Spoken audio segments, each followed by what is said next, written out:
आपका स्वागत है रक्षाबंधन के बाद मेरे फिर से क्लास में। क्लास इंग्लिश ग्रामर का लास्ट टॉपिक जो नाउन का चल रहा था, काइंड्स ऑफ नाउन, वो हम लोग पढ़ रहे हैं ऑब्जेक्ट नाउन। दोस्तों ये जो क्लासेस चल रहा है, ये चल रहा है काइंड्स ऑफ नाउन जो है ट्रेडिशनल। ट्रेडिशनल का मतलब परंपरागत।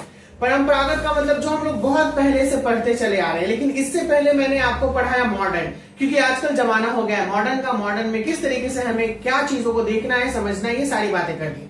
And by the way last में मैंने कैसे ट्रेडिशनल से मॉडर्न बना, मैंने ये भी बता दिया। देखिए पहले धोती पहनते थे लोग, अब पैंट पहनने लगे हैं, तो डेफिनेटली धोती से ही पैंट आया ना। सूट तो होता है, उसी से बनाकर पैंट बना दिया। अब कुछ दिन में जींस, कुछ दिन में बहुत सारे कुछ बदलाव होते जा रहे हैं। जींस तो अभी भी चल रहा है। चलिए मेन मुद्दे पे आते हैं। ऑब्जेक्ट नाउन, जिसको हम लोग बोलते हैं भाववाचक संज्ञा। अब भाव भैया, भाव होता क्या है? कहते नहीं बहुत बार में लोगों को भाव खा रहे हो क्या, तो भाव खा रहे मतलब क्या दिखता है क्या? भाव नहीं ना। एटीट्यूड जिसको बोलते हैं कि एटीट्यूड में हो इतना, वो नहीं दिखता है। तो ऑब्जेक्ट नाउन कहता है कि मैं ऐसा संज्ञा हूं जो दिखूंगा नहीं, तुम बस महसूस कर सकते हो। न तुम छू सकते हो, न देख सकते हो, बस तुम क्या कर सकते हो? महसूस कर सकते हो। अगर तुमसे कोई गुस्सा है तो तुम क्या करोगे? महसूस ही करोगे। तुमको खुद ब खुद वो समझ में आने लगेगा कि वो गुस्सा है, तुमसे बात नहीं कर रहा है। उसके गुस्से को तुम छू नहीं सकते हो, ठीक है। भले उसको छू दिए तो वो गुस्सा उसका ढल जाएगा, वो अलग बात है, लेकिन वो गुस्सा में। तो चलिए इसको एक्सप्लेन करते हैं।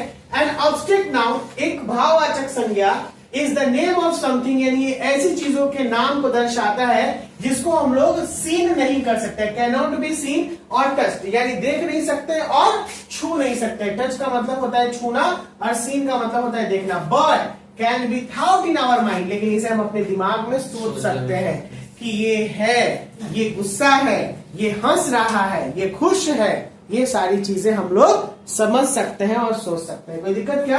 मैंने यहाँ पे 4 एग्जाम्पल दिया है। 4 एग्जाम्पल में मैं पहला एग्जाम्पल आपको बता देता हूँ, फिर उसके बाद और भी बहुत सारी चीजें हैं जो आपको बताना है। Health is better than wealth, ये एक बहुत बेहतरीन कोटेशन भी है। जैसे हम लोग बोलते हैं कि स्वास्थ्य धन से ज्यादा लाभकारी होता है, ठीक है ना। यानी जो वेल्थ का मतलब यहाँ पे धन हो जाएगा, क्या हो जाएगा? धन। और हेल्थ का मतलब हो जाएगा स्वास्थ्य। आपने बहुत बार ये सुना होगा कि लोग काम करने के पीछे अपने स्वास्थ्य को भूल जाते हैं, यानी ध्यान नहीं देते हैं कि मेरा स्वास्थ्य कैसा है, ठीक है नहीं है, क्या है, खाना पीना छोड़ दिए, या फिर उनका एकदम जो हैबिट जो होता है वो चेंज हो जाता है खाने पीने को लेके, दिनचर्या एकदम बदल जाता है, जिसकी वजह से वो बीमार पड़ जाते हैं। तो वो बीमार पड़ते हैं तो पैसा लगता है, वही पैसा जो कमाए फिर से वही पैसा चला गया। तो इसीलिए सबसे प्रायोरिटी क्या होता है? हेल्थ को बनाना है। Health is better than wealth, यानी हमारा धन से ज्यादा बेहतरीन क्या है? अच्छा है स्वास्थ्य। स्वास्थ्य बनाएंगे, हमारा धन भी खुद ब खुद बनते जाएगा। तो इसमें आपको पहले तो ये पढ़ना है, फिर इसका हिंदी करना है, फिर इसमें ऑब्जेक्ट नाउन बताना। तो यहाँ पे ऑब्जेक्ट नाउन हो गया, तो मैंने रेड से कवर कर दिया। एक होता है स्वास्थ्य, एक होता है धन। ये दोनों चीज दिखाई नहीं देता है, ठीक है। एक धनी व्यक्ति और एक गरीब व्यक्ति में कभी भी आप अंतर नहीं कर पाइएगा। अगर धनी व्यक्ति गरीब के जैसा आपके सामने चला आएगा तो वो दिखेगा कि गरीब है, ठीक है ना। लेकिन एक गरीब व्यक्ति अच्छा से कपड़ा उपड़ा पहन के आपके सामने अगर सुंदर से दिख दे तो आप लोग उसे देख के ही कर देते हैं कि वो धनी व्यक्ति होता है। तो इसीलिए ये आपके ऊपर निर्भर करता है कि आप उस पैसे को कैसे इस्तेमाल करते हैं लोगों के सामने। कोई दिखा के दिखाता है और कोई दिखा के छुपाता है, ठीक है ना। बहुत लोग नहीं होते हैं, बहुत लोगों के पास बहुत पैसा होता है लेकिन देखने के बाद नहीं लगता है कि पैसा है इतना, और किसी लोगों के पास नहीं भी कुछ होता है तो वो फिर दिखता है। लेकिन हाँ ये चीज नहीं कि मेरे पास पैसा है या एकदम हम एकदम क्या बोलते हैं जिसको बेवकूफ जैसा, हाँ ईगो भी नहीं आना चाहिए, बेवकूफ जैसे। जैसे हमारे दिखावे में, हमारे बोली चाली में, मैंने भी अपने एक रिसेंट स्टेटस में ही लगाया है कि कोई मतलब कोई मायने नहीं रखता है कि तुम कितने अमीर हो, तुम कितने सुंदर हो, तुम कितने क्या हो। अगर तुम्हारी पर्सनालिटी ही डल है, इसका मतलब सब कुछ डल है। पर्सनालिटी का मतलब तुम्हारा बोली चाली, पहनावा ओढ़ावा, बात करने का तरीका ही खराब है, तो तुम कितने पढ़े लिखे हो, कितने अमीर हो, कोई मायने नहीं रखता है, ठीक है। चलिए तो अब आता है सेकेंड नंबर जो है आपका। Thank you for your kindness, धन्यवाद तुम्हारे प्रयत्न के लिए। तो बहुत बढ़िया, गुड। काइंडनेस होगा, सच में थैंक यू भी हो सकता है ना, शुक्रिया हो सकता है, लेकिन वो चलेंगे यहाँ पे मेन काइंडनेस, ठीक है ना। ये आपका ऑब्जेक्ट नाउन हो जाएगा। चलिए आपका है दीपक। They fell in love with each other. बहुत बढ़िया। तुम बता सकते हो लवली हिंदी? हाँ, वे लोग एक दूसरे से प्यार करते हैं। हाँ, वे लोग एक दूसरे से प्यार करते हैं बोल सकते हैं, और एक दूसरे के प्यार में गिर चुके हैं, यानी प्यार हो चुका है। हाँ, फेल का मतलब ही होता है, लेकिन वर्ड रिप्रेजेंट वही करेगा। They fell in love with each other, यानी वो एक दूसरे से प्यार करते हैं। फेल का मतलब गिरना होता है, लेकिन सेंस देगा प्यार करेगा। चलो इसमें एब्स्ट्रैक्ट नाउन कौन है बताओ? लव। ठीक है, बहुत बढ़िया, लव ही है एब्स्ट्रैक्ट नाउन। चलो तुम्हारा है fever from सफर से, सफर। he suffer from fever. बहुत बढ़िया, क्या है? Fever. वो फीवर से ग्रसित है। सफर का मतलब होता है झेलना, ठीक है ना?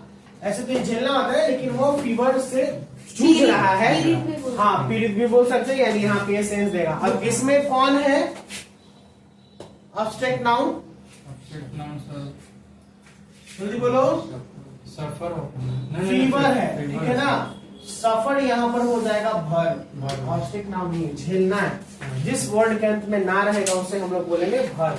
अब आइए, कुछ मैंने मोर एग्जाम्पल दिया यहाँ पर, फटाफट आप लोग इसका हिंदी करते जाइएगा। लव प्यार, ब्यूटी सुंदर, सुंदरता, हीट गर्म, गर्मी, और एक हेट होता है जिसका मतलब होता है नफरत, पीस शांति, लाइफ जीवन, जीवन, ऑनेस्ट ईमानदारी, ईमानदारी, एंगर क्रोध, क्रोध, कॉलरा इसको बोलते हैं हैजा, एक बीमारी होता है, ठीक है ना?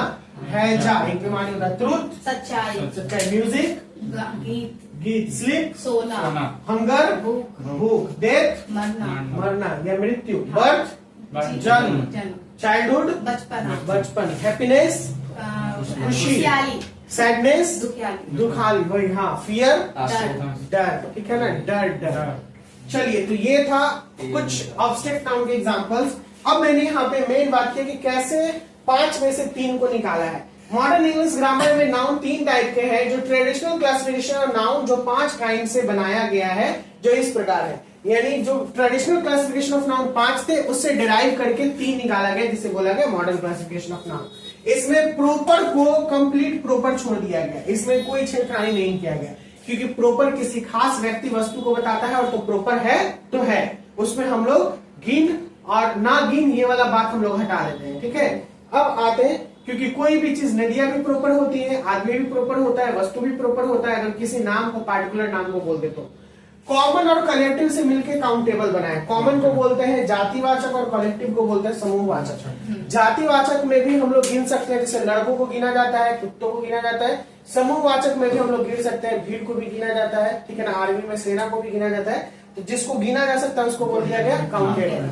जबकि यहाँ पे है मेटेरियल, मेटेरियल को नहीं गिना जा सकता है, नापा या तौला जा सकता है, ठीक है ना? इसको द्रववाचक बोलते हैं। और ऑब्जेक्ट को भी नहीं गिना जा सकता है, इसको बस महसूस किया जाता है, ठीक है ना?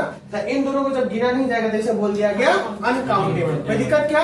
आज की क्लास में सबको समझ में आया अच्छे से? ऑब्जेक्ट नाउन हमारा कंप्लीट हो गया। इट्स मीन ट्रेडिशनल और मॉडर्न हमने नाउन को खत्म कर लिया। अब अगले क्लास में हम लोग न्यू थीम लेके चलेंगे, जो कि नेक्स्ट होगा, वो मैं बात करूंगा अगले क्लास में। तो इसलिए आज यहीं पे रहने देते हैं, मिलते हैं अगले क्लास में। Bye bye, take care, see you soon, बहुत जल्द।